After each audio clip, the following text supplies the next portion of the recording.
In this lesson, we're looking at right hand musical balance. And what I mean by that is the ability to either bring a certain note out of a musical texture, for example, bringing out the melody and playing the accompaniment softly, or the ability to play a musical texture very evenly because you have such good finger independence in the right hand. Follow the lesson for free and just pick up all the tips and exercises from the video, but I will be using a couple of exercises from my technique book, and I'll put a link for that in the description. Or if you're just following along for free and you want to support these lessons, I'll put a link to the support page as well. This need for contrast between the melody and the other notes in the piece is so common, right? If we take a really common piece like Spanish Romance,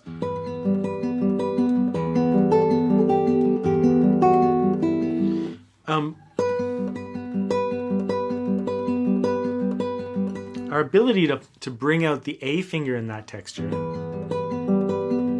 is just so important, but it's also our ability to soften the inner accompaniment notes. Soft, soft. But also the thumb needs to be fairly present as well. So again, it's your ability to bring out a certain note out of the musical texture, the melody in this case, but soften the accompaniment notes, and then have a certain amount of pressure on or presence from another voice, from the bass. So like the musical hierarchy would be melody, bass, and accompaniment.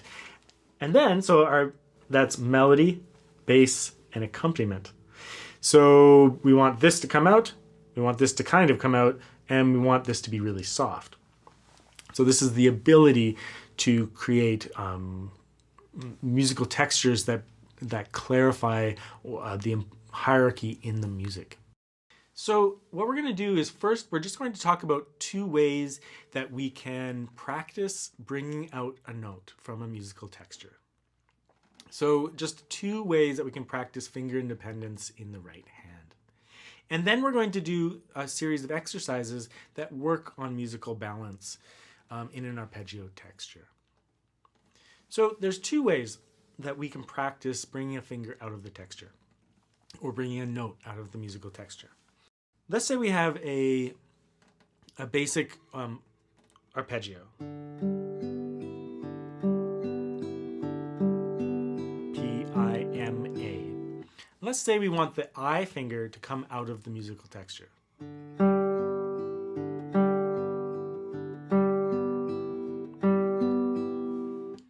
So one way to accomplish this is to think of doing a deeper stroke with that finger.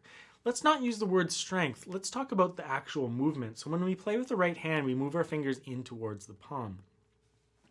Now, what you can do is if you touch your palm with that finger, just as a practice method, you wouldn't do this when you're playing your pieces, and you wouldn't do it very long either because it might cause strain in your hand. But just as an experiment, you can touch your palm with just that one finger.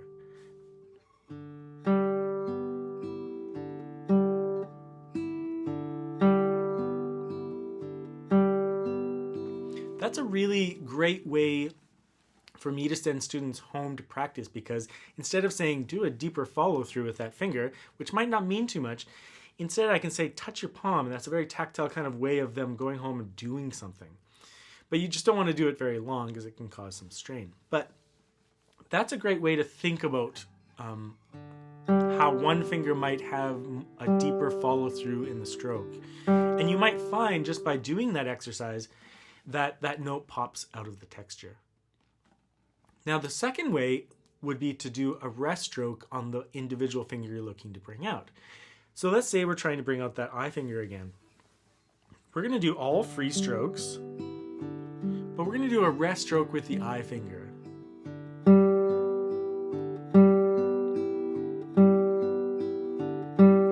And not a light rest stroke, we'll really play that note.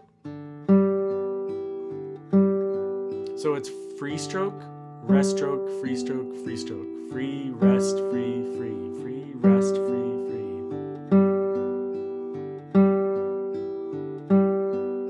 Now, if you practice that way with the rest stroke, even if in your performance you play with free strokes, which I often do, having practiced it with the rest stroke can be the thing that carries over in the muscle memory to your free strokes. So if I practice like that with the rest stroke, when I switch to free strokes, there's a muscle memory in that finger of saying like, oh, this is a more solid contact and a deeper stroke with that finger. It also just brings like tactile awareness to that finger and finger independence. For your brain to acknowledge that that's the finger we're focusing on. One thing I'll mention is that when we're trying to bring a note out of a musical texture, it's your ability not only to bring the individual note out of the texture, but definitely your ability to soften the rest of the notes. So it's a sensitivity in your hand to be aware of, yes, I'm going to bring one thing out of the texture, but I'm also going to soften the other notes to create a larger amount of contrast. So it's not just about learning how to be strong with one finger, it's also learning how to play very softly with the rest of the fingers. So whenever you're working on any exercises, try to make a big contrast. By playing the other fingers super soft and then really bringing out that finger you're looking to bring out to create contrast, which will just help the musical texture be clear. Now let's go over a couple of exercises that we can do. So in this one, this is number 36 to 39 from my technique book, but it's super easy to pick up from the video. We're just going to do that arpeggio that we're doing, P-I-M-A, but we're going to start the arpeggio on the finger that is getting accented. So let's first start by accenting the thumb.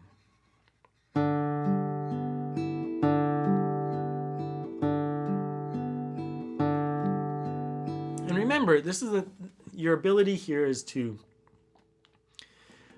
play the accented note quite loud, but also to soften the other notes. That's just as important.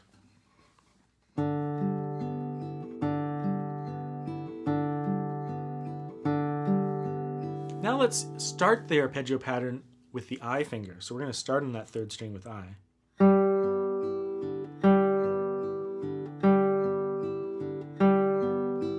Lots of people have trouble with this because they tend to play their thumb louder than the fingers, but the thumb should be nice and soft as well.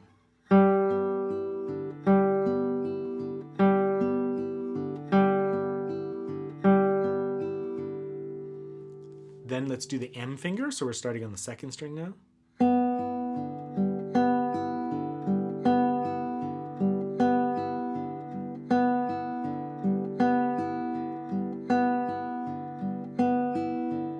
Then let's do the A finger, so we're starting on the first string now.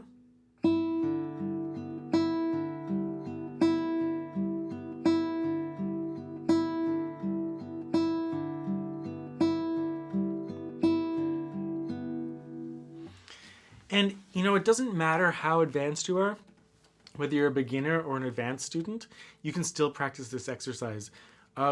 With a really advanced player, I would want them to play all the notes like super soft except for the one they're emphasizing.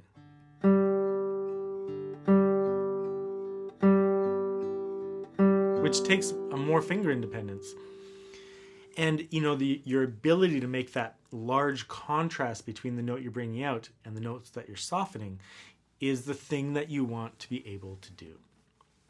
So work on that pattern. It's just such a simple pattern, but bringing out those individual fingers really will teach each of your fingers how to be musically independent and how to bring something out of the texture, bring a note out of the musical texture. And you'll find by doing this, not only can you bring notes out of the texture more easily, but you might find that you actually balance out your right hand a lot more, because maybe that weak finger that never was able to bring out much sound now has some ideas on how to even it out and how to make sure it can keep up with the other fingers. And after a while, you don't really have to think about it. You'll just respond. If you want a note to pop out more, you just your hand will know what to do. But practicing it will clarify that in your muscles and in your mind.